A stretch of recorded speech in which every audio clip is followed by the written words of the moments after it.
নমস্কার, সুপ্রভাত। রূপসী বাংলার মুখের তরফ থেকে আজ আমরা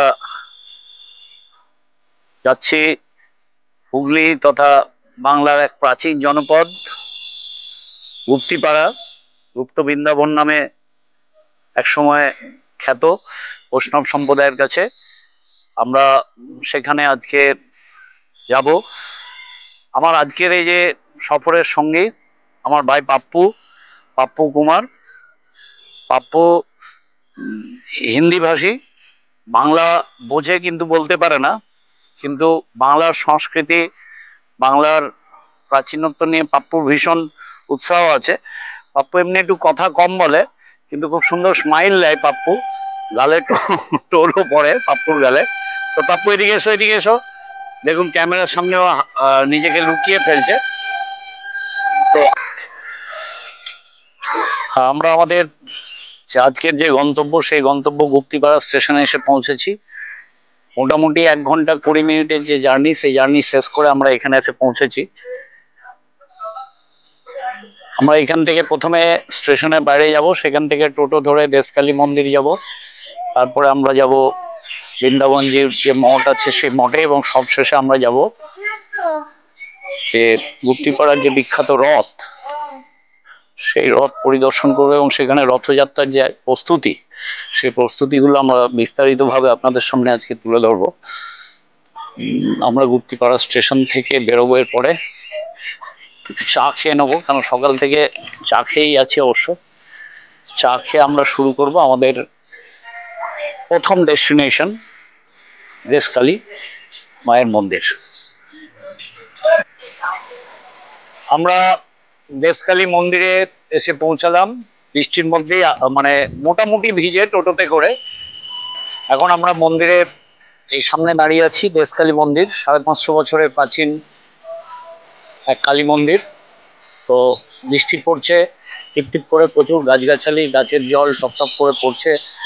আমরা এখানে এসে পৌঁছালাম। এই দেখুন, এই সামনেই এখানে সব সম্ভবত রথের মেলা হবে। সেই রথের মেলার জন্য এখানে কাঠামো তৈরি হচ্ছে। আমরা দেশকালী মায়ের মন্দিরে এসেছি।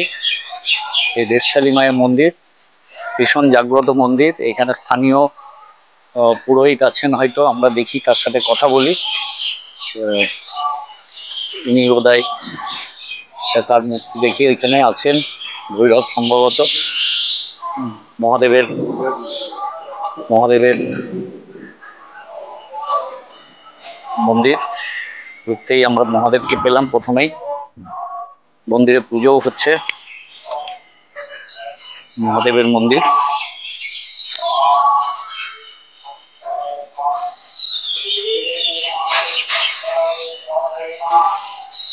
দেশকালী মায়ের বৃষ্টি হলো, পৃথিবী অনেকটা ঠান্ডা হলো ধরিত্রী। আমরা মায়ের মন্দিরে এখন যাব, এখানে মায়ের পুজো হচ্ছে। আমরা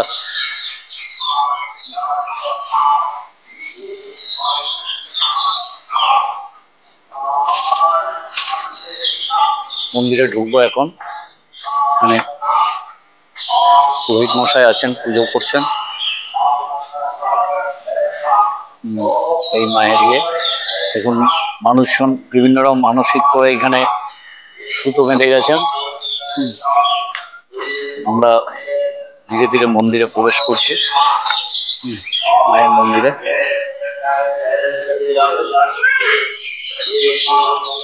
মায়ের পুজো হচ্ছে এখন।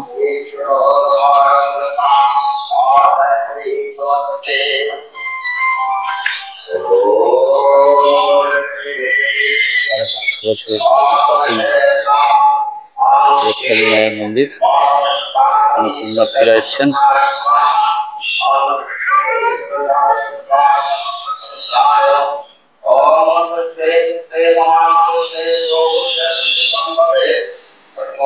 এই মন্দিরে কার্তিক মাসের যে অমাবস্যা হয়, সেই কার্তিক মাসের অমাবস্যাতে এই মায়ের পুজো হয়, বাৎসরিক পুজো। আর 550 বছরের পুরনো পুজো। একই দিনে মায়ের মূর্তি তৈরি হয়, একই দিনেই সারাদিনে মূর্তি তৈরি হয়, রাত্রে মায়ের পুজো হয়। এবং ভোর রাত্রে মায়ের বিসর্জন হয়। কোনো বিগ্রহ এই মুহূর্তে এখানে নেই। দেখি ওনাদেরকে জিজ্ঞাসা করি, স্থানীয় লোকজনকে জিজ্ঞাসা করে, যদি জিজ্ঞাসা করি। বলছি, এই মায়ের মন্দির সম্বন্ধে কিছু বলতে পারবেন? মন্দির সম্পর্কে না তো সব কথা, কোনো কথাটা নিজস্ব জানাতে নেই, এটা আজকের না। এই মন্দির সম্বন্ধে বলতে গেলে অনেক কিছুই বলার আছে। এই মন্দির আগে ছিল একদম ভগ্নপ্রায়। এটা 12-13 বছর আগে কুর্তিপাড়ার 2-4 জন ইয়ং জেনারেশনের মধ্যে শিখায় যে মন্দিরটা তৈরি করা হবে নতুন করে। সেই মন্দিরটা এখন আগেকার তুলনায় অনেক বেশি লোকজন আসে, পুজো দেয়। বিশেষ করে শনি মঙ্গলবারে প্রচুর ভিড় হয়। মন্দিরের প্রাচীনত্ব মানে 500 বছর, শোনা কথা 550 বছর আগে সেই কোনো একজন মানে মহাপুরুষ মন্দিরটাকে তৈরি করেছিলেন। শোনা কথা যেই বৃন্দাবনচন্দ্র মঠের প্রথম দিককার কোনো মহন্ত মন্দিরটা তৈরি করেন। এখানে কালী মাতার প্রতিষ্ঠা করেন এবং সেই তখন থেকেই মহাদেবের ইয়েও আছে দুটো। এই এই বট গাছটা বহু পুরনো, প্রায় এটা পুরনো। হ্যাঁ, এবং এটা রাস্তার অতির অব্দি ছিল, কিন্তু যেহেতু বট গাছ হাঁটতে পারে বলে, সেই হিসেবে এই পাশে চলে এসেছে। প্রচুর দিনকার এই বট গাছ, বহু দিন ধরে আমাদের বাবারা প্রত্যেকেই দেখেছে এই বট গাছ। সুতরাং এই কতদিনকার বট গাছ, কি ব্যাপার, সবটা আমার পক্ষে বলা সম্ভব নয়। পুজো কখন হয় মায়ের? বাৎসরিক পুজো হয় কালী পুজোর দিন, দেওয়ালির দিন। যেদিনকে কালী পুজো হয় অরিজিনাল অমাবস্যায়, রাত্রিবেলা পুজো হয়। মায়ের মূর্তি আসে, ওই দিন তৈরি হয়, মানে ওই দিন মূর্তিটা আসে। কোনো এক জায়গায় যে থেকে অজ্ঞাত কারণে তার নামটা প্রকাশ করা হয়। তো এই মূর্তি আসে এবং রাত্রিবেলাতেই সারা রাত্রির ধরে পুজো হয়। ভোর 4:30-4টের মধ্যে বিসর্জন হয়ে যায় মূর্তি। আর তারপরে এই ঘটেই পুজো হয় সারা বছর। একদিনই ভোগ হয়, ওই একদিন। আগে এখানে নাকি কথা বলি হতো, কিন্তু এখন আর হয় না। দেখতে পাচ্ছি এখানে এখন বলিদান মানে এমনি বলি, পশু বলি বন্ধ হয়ে যায়। তার পরিবর্তে কি ওই আগ বলি, হয়ে কলা বলি, এইসব। মায়ের মাহাত্ম্য বলছেন যে প্রচুর, এবং ওখানে বহু দূর দূরান্ত থেকে লোকে পুজো দিতে আসে। শান্তিপুর থেকেও আসে, নবদ্বীপ থেকেও আসে, অনেক জায়গা দূর দূরান্ত থেকে আসে। আপনার নামটা বলুন একটু। আমার নাম প্রতাপ নারায়ণ ব্যানার্জি। আপনি এখানকার স্থানীয় বাসিন্দা? আপনারা এখানে মায়ের পুজো দিতে এসছেন আজকে? হ্যাঁ। তো কোথা থেকে এসছেন আপনারা? আমি ওই আইদা ব্রাহ্মণ পাড়া থাকি। সেটা কোন দিকে? ওই তো ওই বেহুলা স্টেশন থেকে নেমে। তো আপনার এখানে মায়ের মাহাত্ম্যর কারণে আপনারা এসছেন? পূর্ণ হয়েছে? হ্যাঁ, মায়ের কাছে সবকিছু সমস্যার সমাধান হয়, তার জন্যই আসা। আপনারা মাঝে মধ্যে আসেন? হ্যাঁ। আপনার নাম? মিলি ঘোষ।